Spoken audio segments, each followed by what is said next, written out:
പോകുന്നത് വയനാട്ടിൽ നമ്മൾ സ്വന്തം പ്രോപ്പർട്ടിയിൽ കുറച്ച് കാര്യങ്ങൾ ചെയ്യാനുണ്ട്. വില്ലേജ് ഓഫീസിൽ പോകണം. അതേപോലെ തന്നെ നമുക്ക് സർവേ നടക്കുന്നുണ്ട്. അപ്പോൾ അതിൻ്റേതായ കുറച്ച് വർക്കിനായിട്ട് ഇറങ്ങിയതാണ്. അപ്പം ഈ ഒരു തൂക്കുപാലം എവിടെയാണെന്നുള്ളത് എനിക്ക് ഓർമ്മയില്ല കേട്ടോ. കണ്ടു, ഇഷ്ടപ്പെട്ടു, കയറണോ ചോദിച്ചു, കയറി. അപ്പം എവിടെയാണ് സ്ഥലം എന്നുള്ളത് ഞാൻ ഓർത്തതുമില്ല. പറയുന്നവരെന്തായാലും ഒന്ന് കമൻറ്റ് ഇട്ടേക്കണേ. അപ്പം നമുക്ക് നേരെ പോവാം. പോകുന്ന സമയത്ത് നമുക്ക് ഈ ഒരു റൂട്ട് മാപ്പൊക്കെ ആവശ്യമാണ്, കാരണം വഴി അറിയില്ല. അതുതന്നെയാണ്. അപ്പോൾ നമുക്ക് എത്തേണ്ടത് വയനാട്ടിൽ സുൽത്താൻ ബത്തേരിയിൽ ചീരാൽ എന്ന് പറഞ്ഞ സ്ഥലത്താണ്. ഏകദേശം കർണാടക ബോർഡറിലാണ് നമ്മുടെ സ്ഥലം കിടക്കുന്നത് കേട്ടോ. അപ്പം അവിടേക്കുള്ള പോക്കാണ്. പോയിട്ട് ഇനി എത്ര സമയം എടുക്കും വില്ലേജ് ഓഫീസിൽ, റിസർവ് ഓഫീസിൽ എന്നൊന്നും അറിയില്ല. ആദ്യമായിട്ടാണ് അവിടുത്തെ കാര്യത്തിൻ്റെ, നമ്മൾ അവിടുത്തെ പ്രോപ്പർട്ടിയുടെ എന്താ പറയുക ആവശ്യങ്ങൾക്കായിട്ട് ഞാൻ പോകുന്നത്.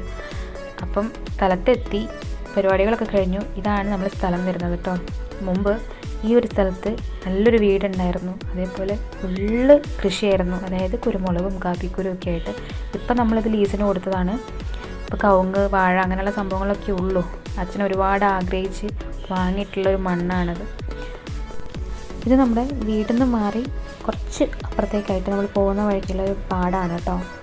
ഒരുപാട് സംഭവം പറയാമെന്നുണ്ടെങ്കിൽ ഞാൻ ചെറുതിൽ വന്നതാണെങ്കിലും ഈ പാടങ്ങളൊക്കെ കാണുമ്പം കുറച്ച് കാര്യങ്ങൾ എനിക്ക് മനസ്സിൽ ഓർമ്മ വരുന്നുണ്ട്. ഭയങ്കര സന്തോഷം തോന്നുന്നുണ്ട്. ഇവിടുന്ന് പോകണ്ടായിരുന്നു എന്ന് തോന്നുന്നുണ്ട്. എന്ത് ചെയ്യാനാ, നമുക്ക് എന്തെങ്കിലും എപ്പോഴെങ്കിലും നമുക്ക് തിരിച്ച് നാട്ടിലേക്ക് തന്നെ എത്തിപ്പെടാൻ പറ്റുമെന്ന് വിചാരിക്കുന്നു. കാരണം നമ്മളെ നാട്ടിലുള്ള പോലെ നാട്ടിലെ ആൾക്കാർ മോശമാണെന്ന് ഒരിക്കലും ഞാൻ പറയുന്നില്ല. പക്ഷേ എല്ലാവരും പ്യുവറാണ്, എല്ലാവരുടെ മനസ്സും പ്യുവറാണ്. കാരണം ഞാനിവിടെ വന്ന സമയത്ത് തന്നെ ഞാൻ വരുന്നതും റെയറാണ്. ഫോൺ ത്രൂ കുറച്ച് ആൾക്കാരായിട്ട് കോണ്ടാക്റ്റ് ഉണ്ട്. പക്ഷെ നമ്മൾ വരുമ്പം എന്താ പറയുക, നമുക്ക് വേണ്ടിയിട്ട് അവർ ഒരുക്കി വെക്കുന്ന കാര്യങ്ങൾ, നമ്മളെ വീട്ടിലേക്ക് വിളിച്ച് കയറ്റുന്ന കാര്യങ്ങൾ, അതൊക്കെ കാണുമ്പോൾ നമുക്ക് ഭയങ്കര സന്തോഷമാണ്. പറയാമെന്നുണ്ടെങ്കിൽ ഞാൻ ഈ നാടായിട്ട് ആകെ ഒരു 4-5 വർഷത്തെ ബന്ധം മാത്രമേ ഉള്ളൂ. പക്ഷേ മനുഷ്യർ പ്യുവറാണ്.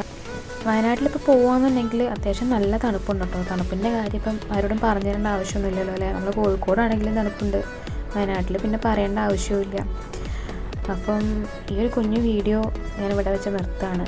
ഞാൻ കുറേ ആയി വീഡിയോ ഇട്ടിട്ട് യൂട്യൂബ് ചാനലിൽ. പക്ഷേ ഇനി ഞാൻ റീസ്റ്റാർട്ട് ചെയ്യാണ്. അപ്പോൾ എല്ലാവരും എൻ്റെ വീഡിയോ കാണണം. പഴയ പോലെ തന്നെ എൻ്റെ എല്ലാ വീഡിയോയ്ക്കും സപ്പോർട്ട് ചെയ്യണം.